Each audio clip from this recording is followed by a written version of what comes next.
Hello. Hello, one and all. Welcome to Music as Medicine from Microdose Music, the brand new record label. I'm obviously Paul Nolan. Hello. Nick Bowman, I see there in the comments straight away. And I'm not hosting this session, but I'm just giving you a little bit of an intro.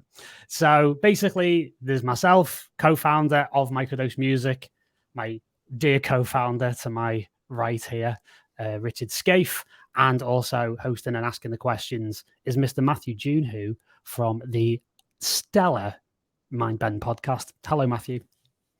Hey, Paul. Thank you. And first of all, welcome to everybody who will be checking this discussion out today. Congratulations to you for releasing your album today to launch the Microdose Music label. The album's called Dissolve. I got to spend some deep time with it this week, and really was a powerful part of my week. So thank you for sharing that with me, and congratulations.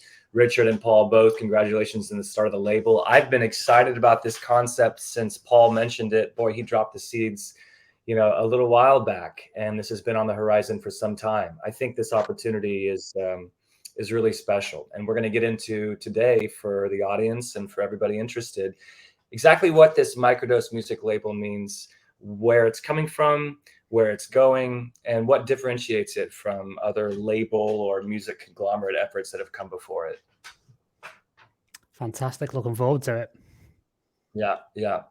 So guys, tell me, I will go ahead and take the reins as the moderator here. And today marks the debut of Microdose Music. So who would like to give me the elevator pitch for what Microdose Music is, please? Richard, go on, mate. Oh, right. Okay. Wow. Well, wasn't expecting that. Well, I mean, firstly, a little bit of background. I think we used to do an awful lot of these virtual events when the world was in lockdown. It's nice not to be hosting one, because I always used to be the host with the most and never got to be the guest. So thank you, Matthew, for taking over on the hosting duties. And nice to be back with everybody virtually. This used to be something we did twice a month. Microdose Music, I mean, by way of background, my journey into psychedelics came through music some 20 plus years ago, heavily involved in the rave scene.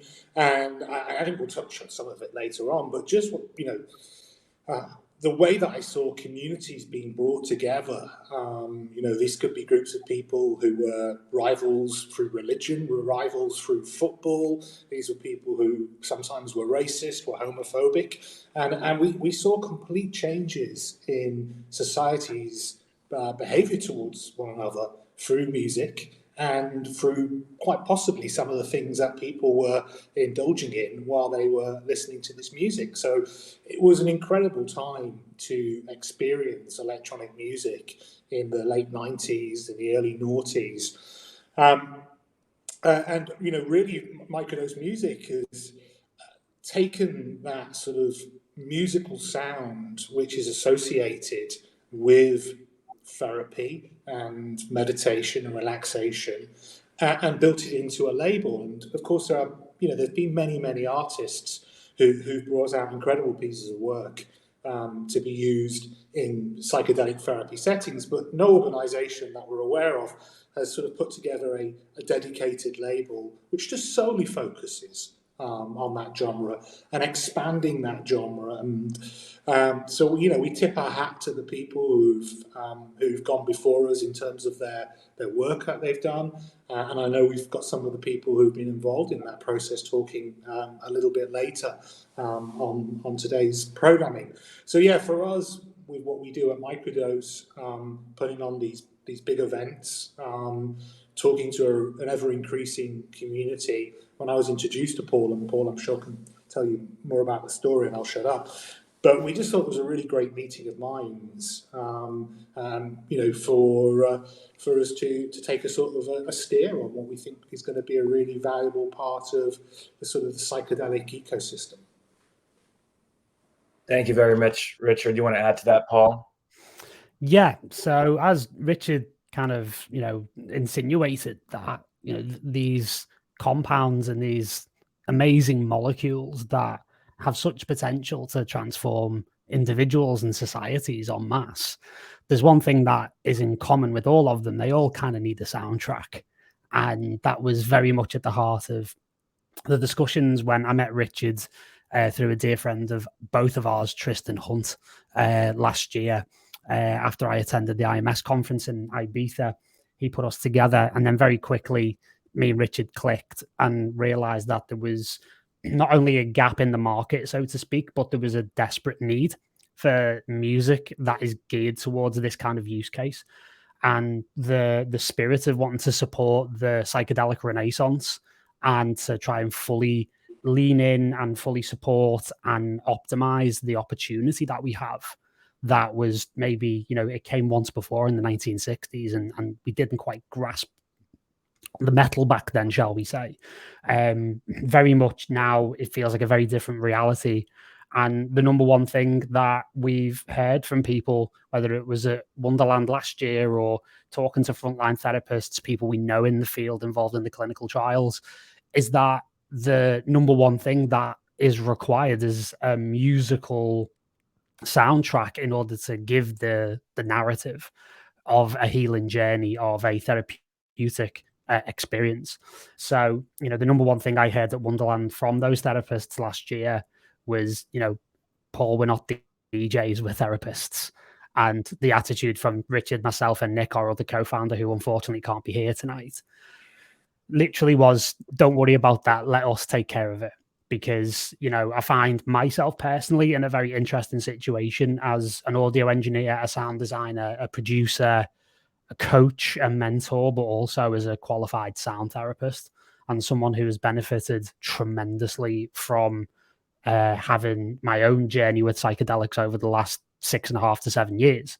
So it places me in a very interesting moment where, with the right partners, which indeed Richard, Microdose, and Nick Els very much are, it allows us to be able to exponentially widen the audience for this style of music in indigenous ways, with music that we've got coming in subsequent albums, and also music that's specifically created with this intentionality, which I think in electronic music is something that is very much needed right now. Thanks, Paul. I want to harken back to something that I shared with you shortly after you and I met at the Wonderland conference last year. And before I get there, I'll just remind anyone listening and watching, the Wonderland conference is a piece of the Microdose family, and it itself is a fascinating container for dialogue, expression, science, community. It's an incubator for knowledge and experience in this space. I got to attend the first one 2 years ago as we were kind of, the pandemic was lingering and people were first starting to inch out again. And so many incredible connections unfolding there. If you have a chance to go to the conference or conferences like it, they can be such powerful incubators for dialogue, discussion, and thought provocation in this field. That itself, I like to take the idea of set and setting and apply it where appropriate, right? I think the label is a microcosm of the concept of set and setting. You're putting together a set of artists and visionaries and creators who all have that intentionality you alluded to. And the setting is a label. And the label through Microdose has the ability to help position these works to really be effective, to really reach people. And, so that gets to my point of being reached. I told you from the beginning, Paul, that I had treated certain playlists that I had made for myself over the years as medicine, as therapeutic playlists. I used to live in New York City and would take the subway a lot, and I've struggled with anxiety and depression throughout my life. So being on the underground and, feeling a particularly stressful or anxiety-ridden day, I would turn to certain albums that had an alchemical effect, that had a specific effect on my central nervous system. And so I always regarded a set of music as therapeutic for me, as medicinal, truly. And I had deep reverence for that. So seeing this topic coming into the forefront, music, we're evolving, right? We're still evolving as creatures, right? And we've had music in ceremony. It's been part of everything. I grew up Catholic, And for me, like as a devout young person believing in the mystery of the sacraments and the whole picture, the music was always a very core component of that spiritual expression. And I think that music is the same way for everybody who experiences it in different settings, right? Whether it's a rave, whether it's a concert where they're moshing, whether it's something they're meditating to, you know, out in their backyard, whatever. Music by nature has a spiritual component, a psychological component, effect on the psyche. And so as we champion an understanding of our holistic wellness in a way that just kind of comes up with the Renaissance around psychedelics, you know, making music a prominent part in this picture is a no-brainer to me. But I'm glad that we're actually taking the time to build this container. Music as medicine. What does that mean when you hear that idea? Shall I go or you, Richard?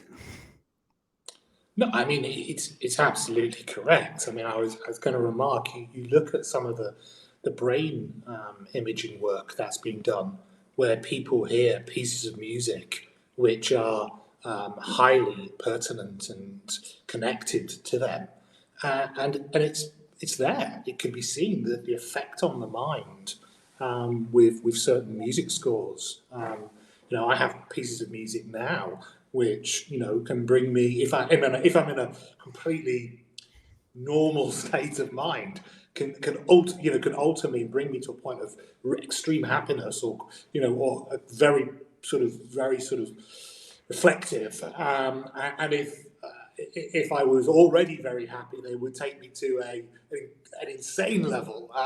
And if I was feeling a bit down, then, you know, that's the kind of music which would, you know, bring me to a state of tears.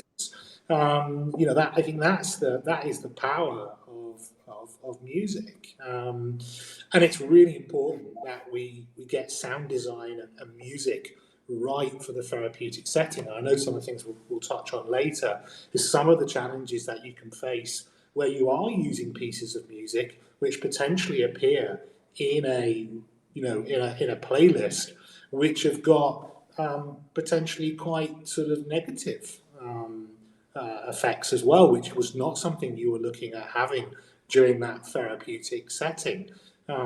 It's, you know, we all understand the power of smell and the power of touch and the power of sight, but we really do sort of sometimes forget the power of hearing and the senses that it can invoke.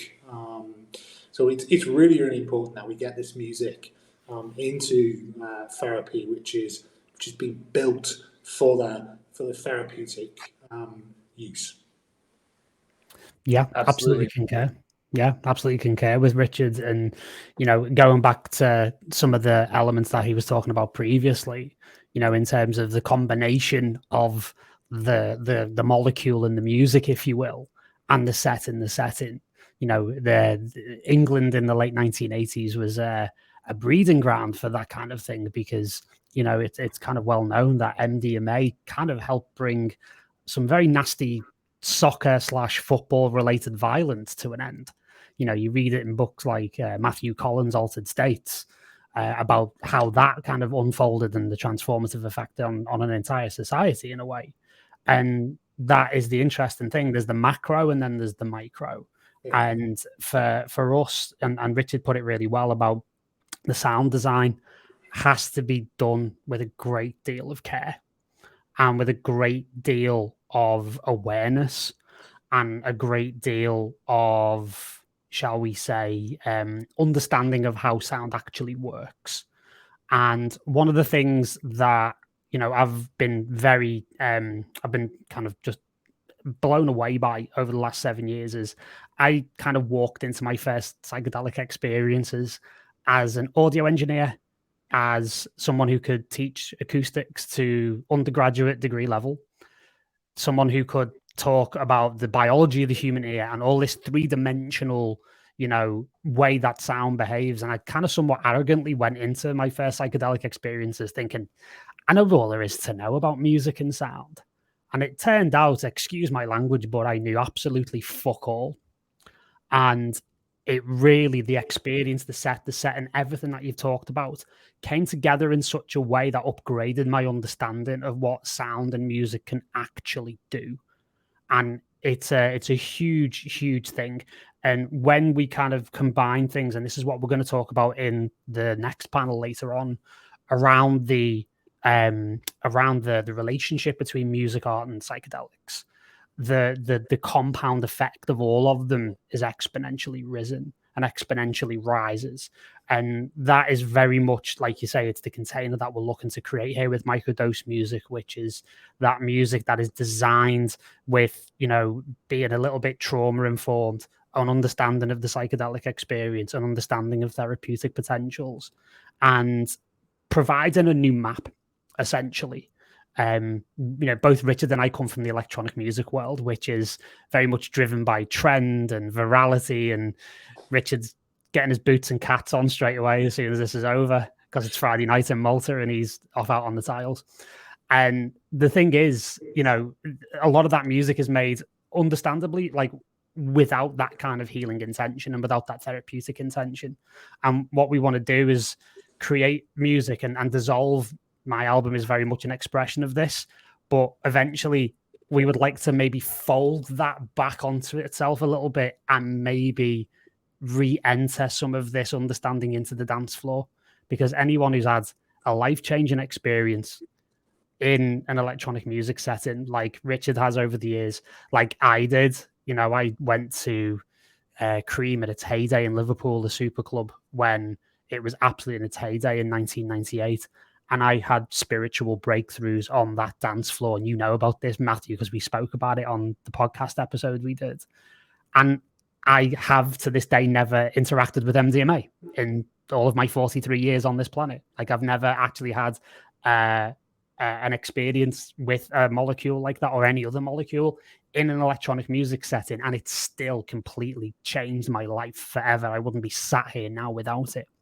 So this is very much a growth and an evolution of our understanding, and that's very much the intention and part of the vision of why Microdose music exists, is to lean into that intentionality and lean into that understanding that we have now about the therapeutic potential of all of these things together. And I think what's been fascinating to see is some of the stuff what we saw on the dance floor 20, 30 years ago, now sort of rolling into actual clinical studies. So I always go back to when I was touring. I was asked to do a show in Belfast, and the audience who don't know Belfast, it's Northern Ireland. And for people who don't know Northern Ireland, you know, it was a multi-decade conflict based on religion, Protestant or Catholic. And there was very little interaction. There was very few communities between Protestants and Catholics which interacted. There was ginormous walls to separate these people. And towards the end of the Troubles, but whilst there was still a very high threat level, I did a big dance show in Belfast. And I remember saying to them, because I'd done shows in Northern Ireland before, is this a Protestant or a Catholic crowd that's going to be coming tonight? I said, oh, it's mixed. I said, right, okay, how's that going to work? He said, well, it's really strange. He says, because there's like this invisible line in the middle of the room. Until about 12:30, 1 o'clock in the morning, nobody crosses that invisible line. And because there's no alcohol really involved, you don't tend to see any sort of, you know, outbreaks. He says, but what's beautiful is at about 1 o'clock in the morning, you wouldn't think you're in Belfast, and that this was a territory which has gone through immense amounts of trauma and people hating each other purely based on the surname or which part of the country they were from. And it was absolutely true. It was incredible. And the music was beautiful, melodic trance music, which is very sort of hands in the air, very energetic, like spiritual in its sound. But to actually watch before, you know, the peace process was concluded, these people come together, and for them to not have that hatred, and for them to have an understanding, even though it was only for a few hours in every sort of party company. I think those sort of events actually helped heal, and people sort of made friends and made connections with people in a sort of an underground setting which were never ever going to happen if they were drinking in a bar or a pub together. And now you look at what people like MAPS are doing with Israelis and Palestinians, and doing that in a clinical study setting. It's almost identical, minus the lasers and the loud sound system and the trance music. But they are bringing people together who had a belief that they had nothing in common, they had no similarities, and they naturally were very, very distrusting and quite sort of hostile towards each other.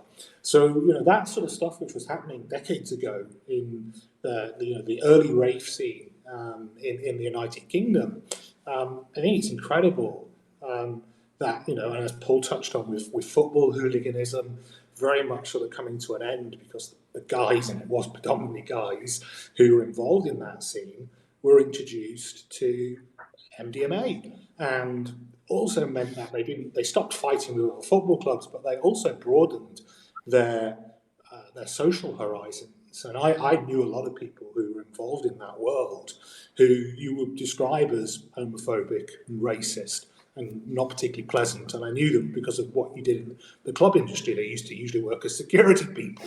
So you knew who they were. And they changed. All of a sudden, they got a completely different view on life. And, that is healing. That's bringing people to a much better place and a much better frame of mind. Yeah, absolutely. In the little time, thank you, Richard. In the little time we have remaining for our half-an-hour window today, and we'll have to do this again if we can. Let's talk about the rollout for the label. Paul, you alluded earlier to the fact that clinicians and therapists have spoken to you and said, we're not DJs, we're psychotherapists, or we're psychologists, or we're psychiatrists, whatever. What is the rollout of this label? How are you going to reach the people who need to get the work that you're going to be sponsoring through the label? What does this look like practically? Yeah, it's interesting, and that's another element of why I was so interested in starting a label with Microdose. Purely because I've run record labels before, a pretty successful independent dance label called Chapter 24 Records, which had a pretty good reputation over the years for storytelling, narrative-driven music. It was almost the prep school for what we're about to do now with Microdose music. And one of the reasons why, on a more economic footing for a second, that I was very interested is that there are a lot of non-traditional revenue streams for this style of music and ways of being able to distribute the music in different ways. That's why today, obviously, it's much more apparent nowadays because of the pandemic and everything. We're on a Bandcamp exclusive for the next 3 weeks with my album before it goes out onto streaming on the 18th of August. But it is that ability to actually place this music in different settings. And you mentioned it before, Matthew, the set and the setting. And it's the set and the setting of how the music actually distributes itself. So we're, in the early stages, but we are rolling out ways of putting this music in the hands of people who actually need it. So through the Microdose network and the people that we know at various organizations like MAPS, for example, like others that are involved with clinical trials and, actually doing the work of proving the efficacy of these molecules and being able to hopefully move towards a path towards legalization. We're going to be in a situation where we're going to be able to put the music into their hands directly, and then we'll be able to get feedback on how effective or how efficacious the music has been. So that's going to be a really interesting part of the journey, is to actually get that feedback from frontline therapists, because that's going to help us to, sharpen the lens on subsequent releases, and be able to, actually properly work out in almost real time what's working, what people are finding challenging in a good way, what's not working for people, and an amazing way for us to be able to actually, gain understanding of how this music works in these types of settings. So there's a lot of work to do, but I'm very excited by it. Yeah, music is a highly personal experience. Also, I told you this anecdote when we first met. I had my first ketamine-assisted psychotherapy session about 2 years ago, And the experience was rather unpleasant, due in large part to the fact that it entailed me laying on a couch and then having a little speaker positioned right next to my head that was blasting out really, really unpleasant techno music. Wow. Music that did nothing for me to ease my state of mind or put me in a position where I felt like I was ready to receive any kind of therapeutic benefit. That was just a therapist's misunderstanding of how to utilize music as a complementary component of this overall healing container. So I think that where are you planning on engaging therapists and clinicians in this dialogue? Is there an aspect of the label that makes educational material available to people? Are there going to be more forums like this that clinicians are going to be invited to? How do we get technical on that side of things? Richard, do you want to take that one, or shall I?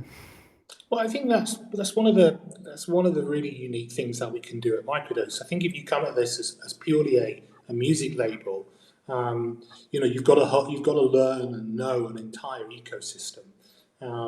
We're coming at this as a music label, but with incredible depth of reach and knowledge and contacts. So we're able to do that through events like this. We're also able to do it through events that we do in Wonderland. So being able to engage with people, just knowing who's there, is such a fast-moving space. So simply being able to get a grip on who's there and being able to have the right people on speed dial, I think is going to be really, really helpful, to that process. And I think, Matthew, you made an interesting point about your techno-induced ketamine therapy session, but also you look at music and the strength of it as well.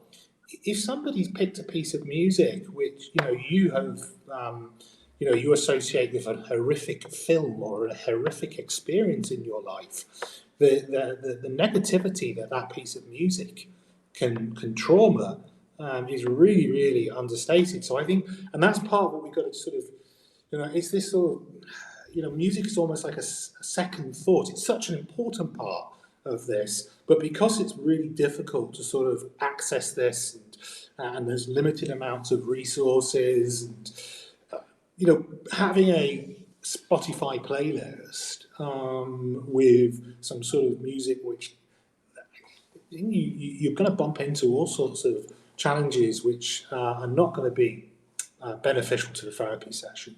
So this sort of specially created, customized music by artists who deeply care about psychedelics is a really important next step.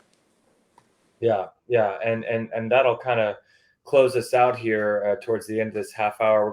We're gonna parlay this conversation into a panel discussion with, I believe, 4 other artists who are going to tell us all about their role in this picture and have some fascinating insights for us. But today also marks the release, as we mentioned at the beginning, of Paul Nolan's album, which is the inaugural album for the Microdose music label, Dissolve. Paul, 30 seconds. What does Dissolve mean to you, and what would you want someone to take away from it? Yeah, it's a deeply autobiographical album. This is talking a lot about my life experiences, the pain, the trauma, the amazing highs, the whole trajectory of my life up to this point, essentially. And for those who kind of know about me and my life, they understand that. And from that perspective, the expression of this album is all about being able to express the totality of a psychedelic experience through the the lightness of the introductory period, shall we say, through down to the depths. There's a reason why the album's called Dissolve, because every time you listen to it, it's with an intention to take you to a place where you can dissolve something that no longer serves you, and you can emerge out of the process through to the emergence of light, which is why the final track on the album is called that. And you can emerge lighter, a bit more the real you underneath whatever it is that's holding you back. And hopefully people can use it as a way of chipping away at the armor that keeps us stuck. Beautiful. Thank you for sharing. Richard and Paul, thanks for getting the brainstorming done, getting the footwork done, getting this container built, and putting Microdose music out into the world. I'm so excited to see what comes from this effort, and I know that people are going to be affected by it and benefit from it, and there's going to be a lot of healing involved in this space. So we're gonna jump into this next component of our morning or evening, wherever you are, and have on Eileen Hall, Tom Middleton, Jeff Rona, and Alex Kane for a discussion on Microdose music and the relationship between music, art, and psychedelics. Thank you. Cheers, guys.